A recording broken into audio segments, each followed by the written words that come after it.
और अब बात उपराष्ट्रपति चुनाव की, जिसे लेकर सियासत पूरी तरह हाई है। सत्ता पक्ष और विपक्ष के उम्मीदवार चुनावी मैदान में हैं। एनडीए उम्मीदवार सीपी राधाकृष्णन और विपक्ष के उम्मीदवार बी सुदर्शन रेड्डी ने नामांकन दाखिल कर दिया है। हालांकि सियासी गणित को आप देखेंगे तो सत्ता पक्ष के उम्मीदवार की जीत आसान मानी जा रही है।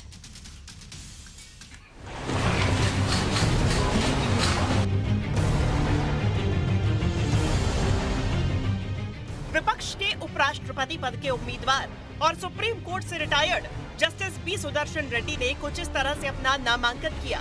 इस दौरान विपक्ष के सबसे बड़े चेहरे राहुल गांधी और कांग्रेस अध्यक्ष मल्लिकार्जुन खड़गे के साथ कई बड़े नेताओं की मौजूदगी रही। सुदर्शन रेड्डी गुवाहाटी हाईकोर्ट के चीफ जस्टिस और गोवा के पहले लोकायुक्त भी रह चुके हैं और वो आंध्र प्रदेश के रहने वाले हैं। जस्टिस सुदर्शन रेड्डी को 2007 में सुप्रीम कोर्ट का जज नियुक्त किया गया था और उपराष्ट्रपति पद के लिए उनका सीधा मुकाबला एनडीए उम्मीदवार सीपी राधाकृष्णन से होगा। सामाजिक न्याय में जो विश्वास रखते हैं, I mean to say that social justice and the constitutional values by which you and I, everybody is bound, वो दिशा में जो लोग सोचते हैं वो तो मेरा समर्थन करेंगे और मैं समझता हूँ समर्थन मिलेगा मुझे, और आप मुझे नेक्स्ट टाइम इंटरव्यू करेंगे as the vice president of India. वहीं एनडीए उम्मीदवार के तौर पर सीपी राधाकृष्णन ने एक रोज पहले उपराष्ट्रपति पद के लिए अपना नामांकन दाखिल किया था। इस मौके पर उनके साथ प्रधानमंत्री नरेंद्र मोदी भी मौजूद रहे। सीपी राधाकृष्णन के नामांकन दाखिल के दौरान बीजेपी अध्यक्ष जेपी नड्डा, रक्षा मंत्री राजनाथ सिंह और गृह मंत्री अमित शाह के अलावा केंद्रीय मंत्री नितिन गडकरी, किरेन रिजिजू और एनडीए के कई बड़े नेता भी मौजूद थे। सीपी राधाकृष्णन की तरफ से कुल 4 सेट नॉमिनेशन फाइल किया गया, जिसमें पहले सेट में मुख्य प्रस्तावक के रूप में प्रधानमंत्री नरेंद्र मोदी के हस्ताक्षर हैं। इस प्रक्रिया में मतदाता वरीयता क्रम में उम्मीदवारों को रैंक करते हैं। निर्वाचक मंडल में लोकसभा के निर्वाचित सदस्य, राज्यसभा के निर्वाचित और मनोनीत सदस्य शामिल रहते हैं। उपराष्ट्रपति चुनाव गोपनीयता मतदाता प्रणाली के तहत किया जाता है।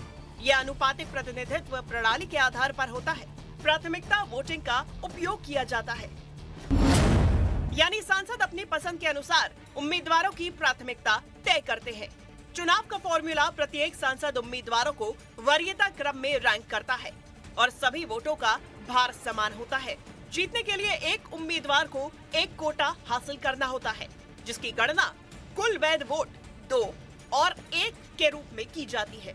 अगर पहले दौर में कोई भी उम्मीदवार कोटा पार नहीं कर पाता है तो सबसे कम प्रथम वरीयता वाले वोट पाने वाले उम्मीदवार को हटा दिया जाता है और उन मत पत्रों से द्वितीय वरीयता वाले को वोट ट्रांसफर कर दिए जाते हैं। ये प्रक्रिया तब तक जारी रहती है जब तक कि कोई एक उम्मीदवार कोटा हासिल नहीं कर लेता। उपराष्ट्रपति पद का चुनाव 9 सितंबर को होगा और वोटिंग के दिन ही मतगणना भी होगी, यानी आंकड़ों के हिसाब से एनडीए के पास बहुमत है और इस चुनाव को वो आसानी से जीत सकती है, जबकि विपक्ष के पास बहुमत से कम संख्या है। इसके बाद भी अपना उम्मीदवार मैदान में उतारा है। इस चुनाव के जरिए विपक्ष ये संदेश देना चाहती है कि वो हर हाल में लड़ेगी।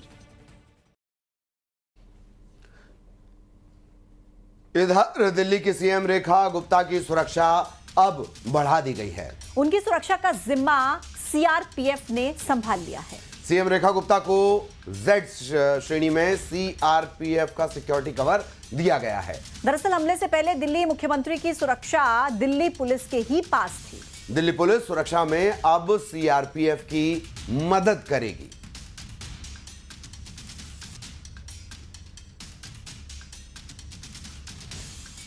तो दिल्ली की सीएम रेखा गुप्ता, जिस तरह का घटनाक्रम रहा, उनके ऊपर हमला हुआ था जनसुनवाई के दौरान, और उसके बाद अब उनकी सुरक्षा बढ़ा दी गई है। जेड सिक्योरिटी उन्हें मिलेगी, मतलब सीआरपीएफ सुरक्षा करेगी और सेकंड लेयर में, बाहर की लेयर में दिल्ली पुलिस रहेगी।